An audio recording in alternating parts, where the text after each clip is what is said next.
परमेश्वर जिस जगह को उनको भेजा, बुलाया, उस जगह पे जाने के लिए कदम बढ़ाया। इस एक व्यक्ति के द्वारा एक बहुत बड़ा देश आया। इसलिए अब्राहम को कहते हैं विश्वास का पिता। परमेश्वर ने अब्राहम को कहा, तुम जो देश में तुमको दिखाता हूं उस देश को चलो। सच में अब्राहम के पास कुछ भी प्रूफ नहीं था, सिर्फ परमेश्वर के ऊपर निर्भर था। उनका वचन के ऊपर निर्भर होकर विश्वास करके कदम बढ़ाया। आज आप देखेंगे तो कानान देश में एक बहुत बड़ा देश है हमारे सामने। इस साल में, इस समय में वो देश है वहां पे, उसका नाम इज़राइल है। जो भी हम बाइबल में पढ़ते हैं वो सब सच में हुआ है। आज भी उनका प्रूफ है, उन सब चीजों का प्रूफ है। इसलिए हम जो भी नहीं देखते हैं, बाइबल में कहा है तो विश्वास करेंगे। आपके लिए, मेरे लिए परमेश्वर ने पूरा बाइबल दिया है। हम इसमें कितना वचन के ऊपर चल रहे हैं, कितना ऊपर के वचन के ऊपर विश्वास करके हम आगे बढ़ रहे हैं, थोड़ा सोच के देखिए।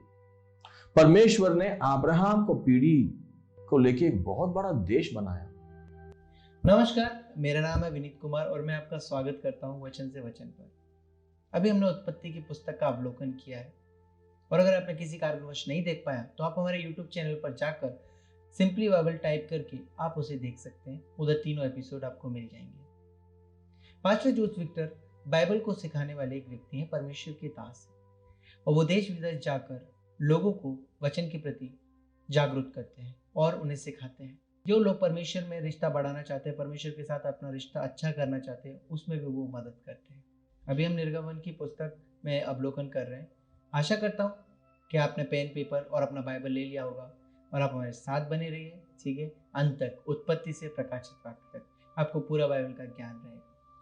अगर आपको हमारा ये वीडियो पसंद आया हो तो आप हमें कॉन्टेक्ट करें, इससे हमें प्रेरणा मिलेगी। आइए हम जोस विक्टर सर के साथ निर्गमन पुस्तक का अवलोकन करें।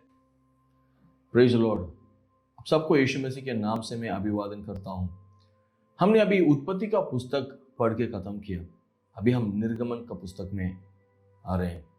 आज से हम निर्गमन का पुस्तक पढ़ेंगे। हमने देखा उत्पत्ति का पुस्तक में परमेश्वर का महानता, उनका दया, और लोगों ने हर एक कदम में गिर के परमेश्वर के खिलाफ और विद्रोह में गया। निर्गमन में हम देखेंगे जो लोग असफलता हुआ उनको परमेश्वर छुटकारा देके बाहर निकाल के लेके आता है। निर्गमन का पुस्तक परमेश्वर का महानता और उनका शक्ति दिखाता है। उत्पत्ति का पुस्तक में हमने देखा परमेश्वर का दया और अनुग्रह। उत्पत्ति का पुस्तक का शुरुआत सब सृष्टि का निर्माण से शुरू हुआ और यूसुफ का मौत पे अंत हुआ। निर्गमन का पुस्तक में हम देखते हैं परमेश्वर का चुने हुए लोग का रोना और उनका उत्पीड़न से शुरू होके उनका स्थापित होना और परमेश्वर का महिमा तंबू में आना, वहां पे अंत होता है। निर्गमन का पुस्तक एक बहुत विशेष पुस्तक है। निर्गमन का पुस्तक परमेश्वर का शक्ति और सामर्थ्य को दर्शाता है। निर्गमन का पुस्तक छुटकारा का पुस्तक है। निर्गमन का पुस्तक परमेश्वर उनका लोगों को छुटकारा कैसे देता है वो दर्शाने वाला पुस्तक है। निर्गमन का पुस्तक स्वतंत्रता का पुस्तक भी है। निर्गमन का पुस्तक में बहुत सारा बड़ा काम परमेश्वर ने चमत्कार करके लोगों को उनका सामर्थ्य दिखाया। इसलिए मैं बोल रहा हूँ ये पुस्तक पढ़ना बहुत आशीष है हमारे लिए। आज हम निर्गमन का पुस्तक से शुरू करेंगे। पहला अध्याय से हम शुरू करेंगे। हमको ये समझ में आएगा शुरुआत से ही परमेश्वर के लोग एक दूसरा देश में, मिस्र देश में गुलामी में रहते हैं। ये लोग यहां पे कैसे आए? आपको याद रहेगा उत्पत्ति का पुस्तक में अंत होने के समय 70 लोग उनका देश छोड़ के अकाल के समय मिस्र देश में आए थे। गोशेन नाम का एक जगह पे आए थे। याकूब और उनका संतान वहां से मिस्र देश में आके रह गए। क्यों? अकाल की वजह से उनको खाना पीना कुछ भी नहीं था, वो लोग मरने वाले थे। परमेश्वर ने उनको वहां से लेके एक नया सुंदर जगह देके भविष्य के बारे में एक आशा दिखा के परमेश्वर उनको वहां पे रखा। और उत्पत्ति का पुस्तक वहां पे खत्म होता है। निर्गमन का पुस्तक में ये लोग अभी फूलने फैलने लगे। निर्गमन का पुस्तक हम देखेंगे तो उत्पत्ति से 350 साल के बाद जो घटनाएं हो रहे हैं उसके बारे में है। खोलिए आपका बाइबल, निर्गमन का पुस्तक, पहला अध्याय 7वां वचन। परंतु इज़राइल की संतान फूलने फलने लगे। इज़राइल के संतान याकूब के साथ जो 70 लोग आए थे वो लोग फूलने फलने लगे। अभी 350 साल के बाद कम से कम 25 से 30 लाख लोग बन गए थे वो लोग। सोचिए ना, आगे बढ़िए। और वे लोग अत्यंत सामर्थी बनते चले गए और इतना अधिक बढ़ गए कि सारा देश उनसे भर गया। देखिए, इसलिए ये लोग इतना बढ़ गया, वहां का राजा जो अभी फिरौन था उसको डर आ गया। अभी ये जो राजा था उसको यूसुफ के बारे में कुछ भी मालूम नहीं था, इसलिए वो देखा ये लोग हमारे खिलाफ एक ना एक दिन खड़े होंगे और हमको छोड़ के चला जाएंगे, इसलिए योजना बनाने शुरू किया। पढ़िए 11वां वचन। इसलिए उन्होंने उन पर बेगारी कराने वालों को नियुक्त किया कि वे उन पर भार डाल डाल कर उनको दुख दिया करें।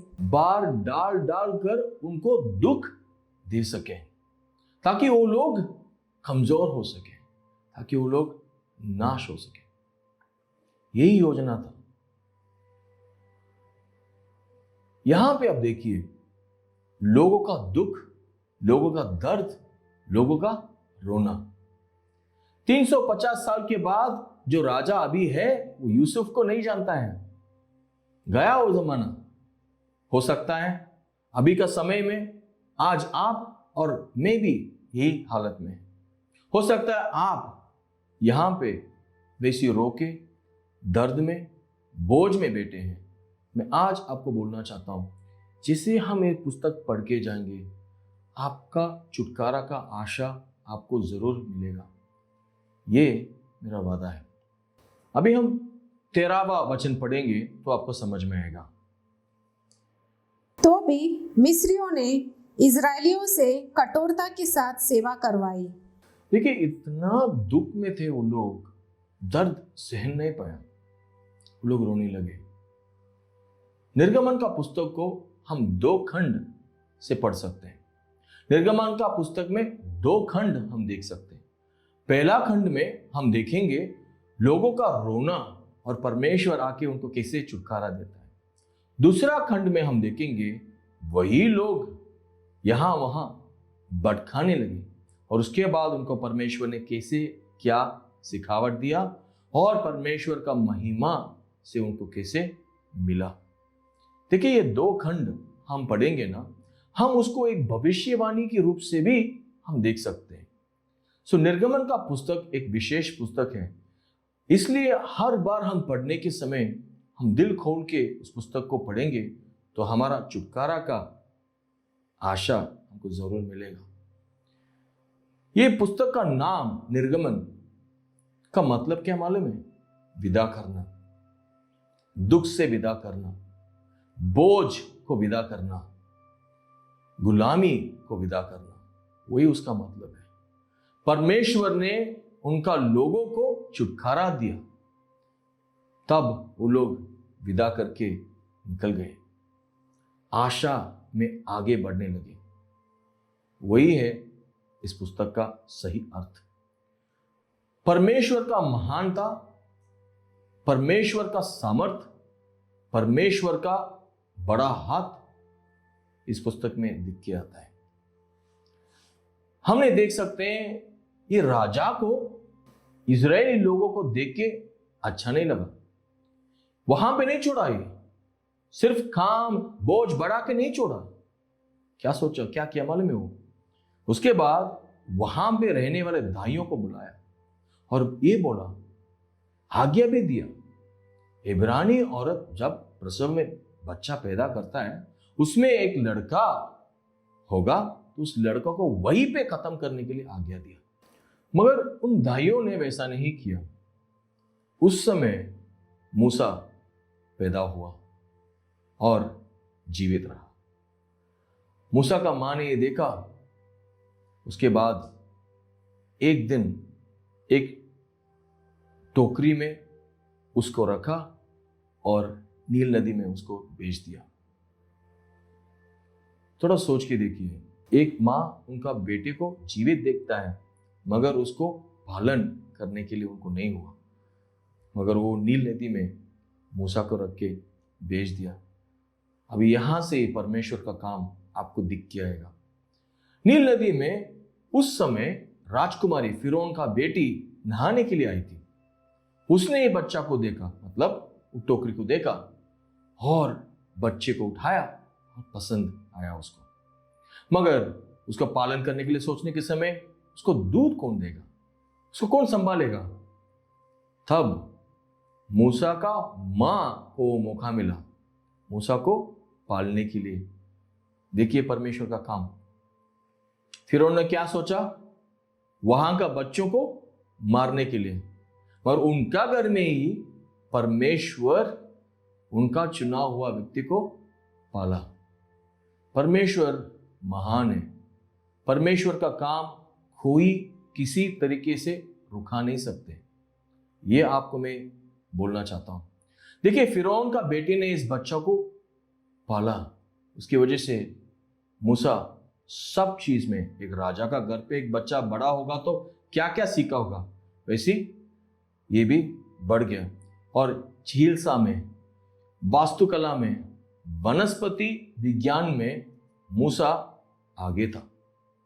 और जब मूसा जवान हो गया, जरूर उसके मां के साथ रहने की वजह से इब्रानियों के बारे में मूसा को बहुत सारा सोच और सिखावट हुआ होगा। एक दिन मूसा ऐसी जाने के समय उसने देखा एक मिस्र देश का एक आदमी ने इब्रानी को मार रहा था।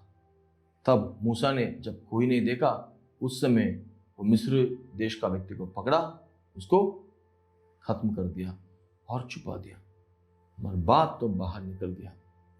फिरौन मूसा को पकड़ के खत्म करने के लिए सोचने के समय मूसा वहां से भाग गया।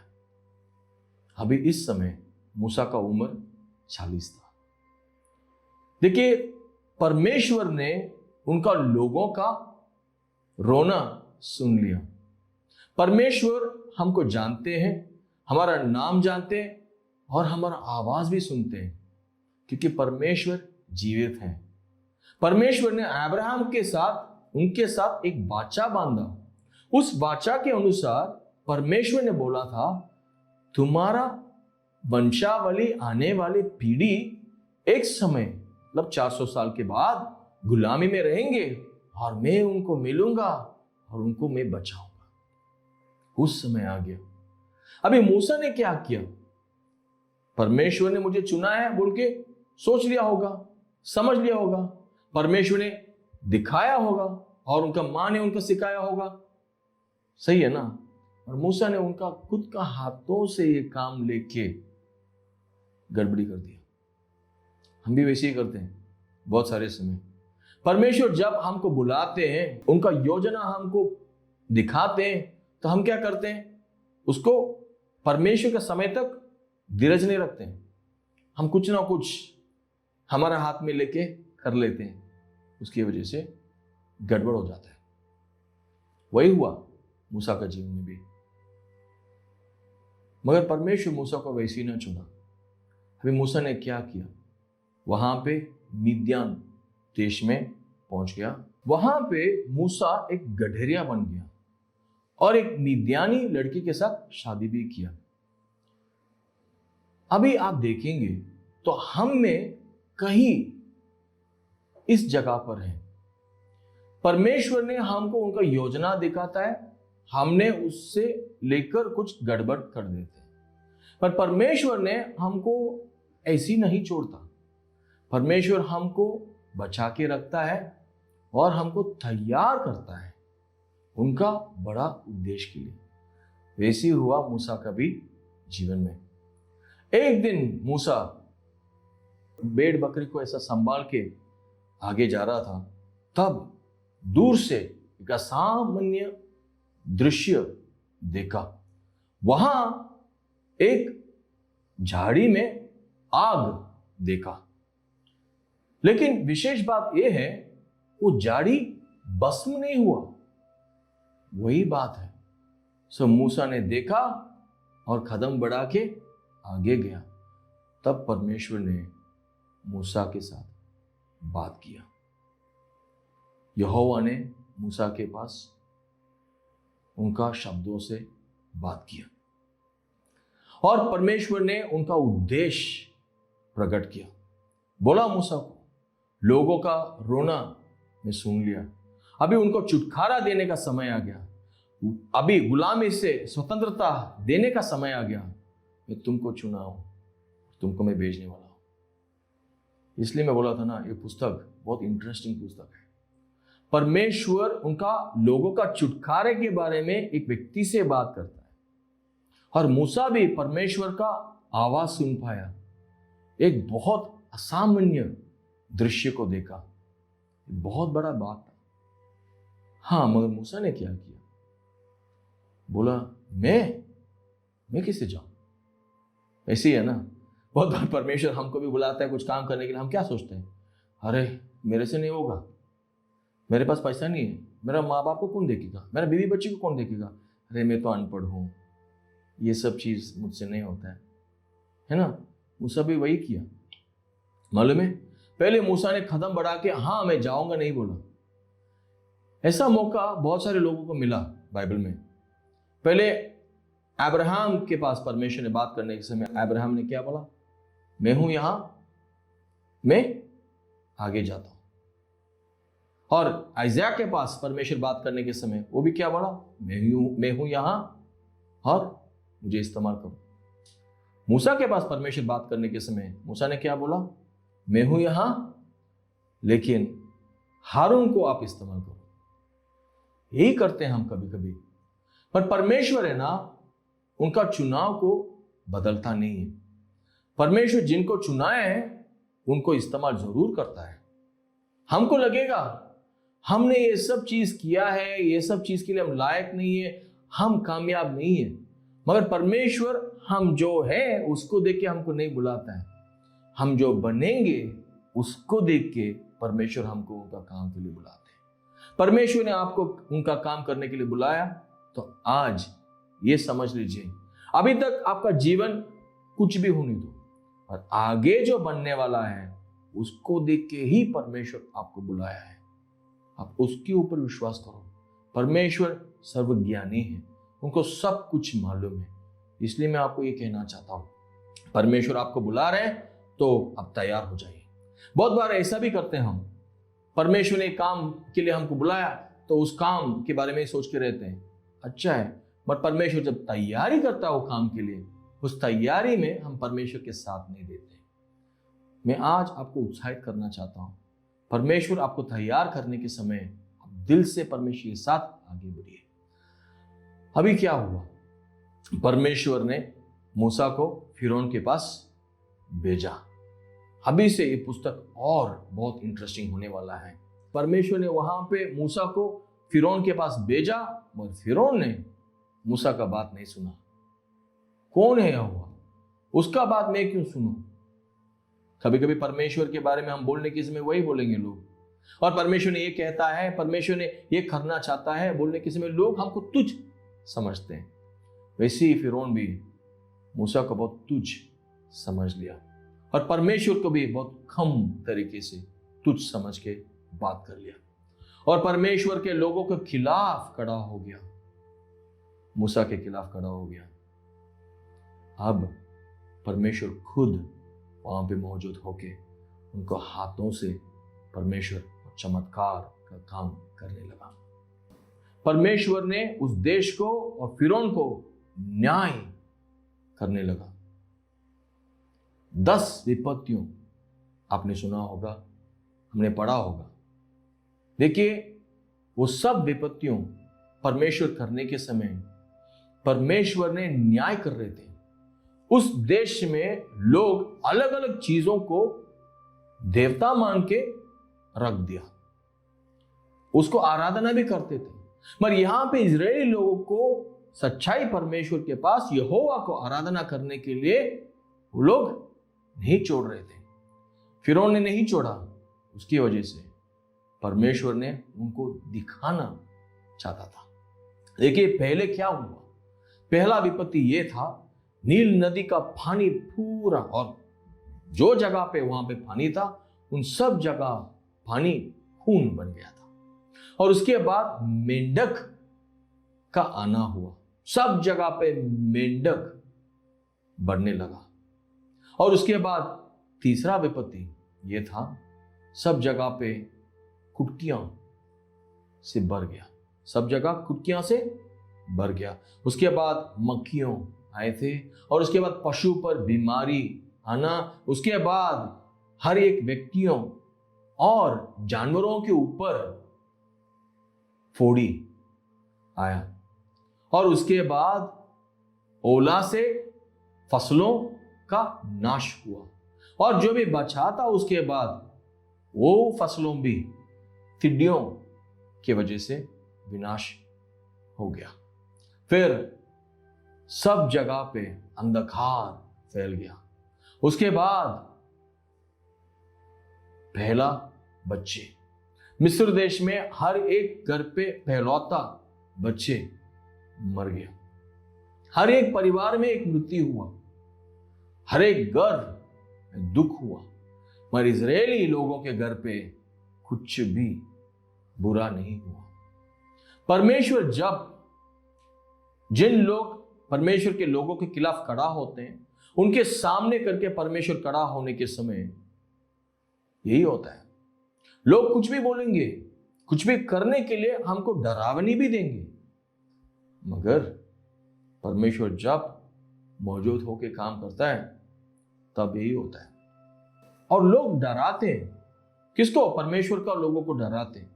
तब परमेश्वर उनके सामने करके खड़ा होने के समय ये सब चीज हो जाता है। मालूम है, परमेश्वर ये सब काम करने के समय सिर्फ उस देश में रहने वालों का न्याय नहीं हुआ, वहां पे देवताओं जो लोग मानते थे उस देश में, मिस्र देश में उस समय 80 से 90 देवताओं को लोग आराधना करते थे। उसमें मेंढक भी एक देवता था। लोग जब भांज होते हैं या बच्चा उनको पैदा नहीं होता है, तब मेंढक के पास आके प्रार्थना करते थे। इसलिए जब परमेश्वर हर एक विपत्ति लेके आया, वहां का हर एक देवता के खिलाफ परमेश्वर ने काम किया, उनको दर्शाया, उनको दिखाया सच्चाई ये है, वो कुछ भी नहीं कर पाएंगे। और उसके बाद जो लोग मेंढक को आराधना करते थे, वही लोग मेंढक को पकड़ पकड़ के मारते थे। मेंढक खुद को बचा नहीं पाया और उनको भी नहीं बचा। परमेश्वर ने ये विपत्तियों के रूप से बहुत सारी चीज साबित करके दिखाया। उसमें एक है, परमेश्वर एक ही है और उनके सिवा सच कोई और नहीं है। और परमेश्वर सर्वशक्तिमान है, इसलिए हम उनको बुलाते हैं एल शदाई। और परमेश्वर ने ये न्याय करने के समय मिस्र देश में वो लोग कोई भी देवताओं को पूजा कर रहे थे, आराधना कर रहे थे, उन सब देवताओं को दंड मिला। वो भी हमने आज देखा है। मैं सब क्यों कहना चाहता हूं कि आपका परमेश्वर सच्चा परमेश्वर है, आपका परमेश्वर एल शदाई है, वो परमेश्वर सर्वशक्तिमान है। उनके खिलाफ खड़ा होने के लिए कोई भी नहीं है, उनके ऊपर कोई नहीं है। इसलिए मैं आपको यह कहना चाहता हूं, निर्गमन का पुस्तक 8वां अध्याय 10वां वचन खोलिए, आपको समझ में आएगा। उसने कहा, तेरे वचन के अनुसार होगा, जिससे तुझे यह ज्ञात हो जाए कि हमारे परमेश्वर यहोवा के तुल्य कोई दूसरा नहीं है। परमेश्वर यहोवा के तुल्य कोई दूसरा नहीं है। आप ये विश्वास करना चाहिए और ये कहना भी चाहिए। और कभी आपके खिलाफ कोई खड़ा होंगे तो आप याद रखिए, मूसा ने जैसे कहा वैसा आप भी कहना चाहिए। आपका जीवन देख के लोगों को क्या समझ में आता है? आपका परमेश्वर महान है, आपका परमेश्वर सर्वसृष्टि है, आपका परमेश्वर के सिवा और उनके तुल्य कोई पवित्र नहीं है। आपका जीवन से क्या दिख के आता है? आपका विश्वास देख के लोग क्या बोल सकते हैं? आपका परमेश्वर ही परमेश्वर है, वो लोग जानना चाहिए। आज का पढ़ाई मैं यहां पे खत्म करना चाहता हूं। हमने क्या क्या पढ़ा है? हमने निर्गमन का पुस्तक में ये देखा है, लोग रो रहे हैं, परमेश्वर उनका आवाज सुन के एक व्यक्ति को भेज रहे हैं, उसका नाम है मूसा। और मूसा का बात वहां का फिरौन नहीं सुन रहा है, तब परमेश्वर ने न्याय किया 10 विपत्तियों के रूप से। फिर भी फिरौन ने नहीं सुना, पर परमेश्वर ने ये सब काम चमत्कार करके एक चीज दर्शाया, वो ये है, परमेश्वर यहोवा का तुल्य कोई और नहीं है। प्रार्थना करेंगे। पिता परमेश्वर, हम प्रार्थना करते हैं आज का दिन के लिए धन्यवाद, निर्गमन का पुस्तक के लिए धन्यवाद, आपका वचन के लिए धन्यवाद। परमेश्वर, जो भी अभी ये बात सुन रहे हैं, ये देख रहे हैं, उनका जीवन में आप आशा लेके आइए, उनको छुटकारा दीजिए, उनका जीवन में बहुत बड़ा काम कीजिए। परमेश्वर, उनसे बात कीजिए और आगे लेके जाइए। यीशु मसीह के नाम से प्रार्थना करता हूँ, आमीन। God bless you. Thank you for joining.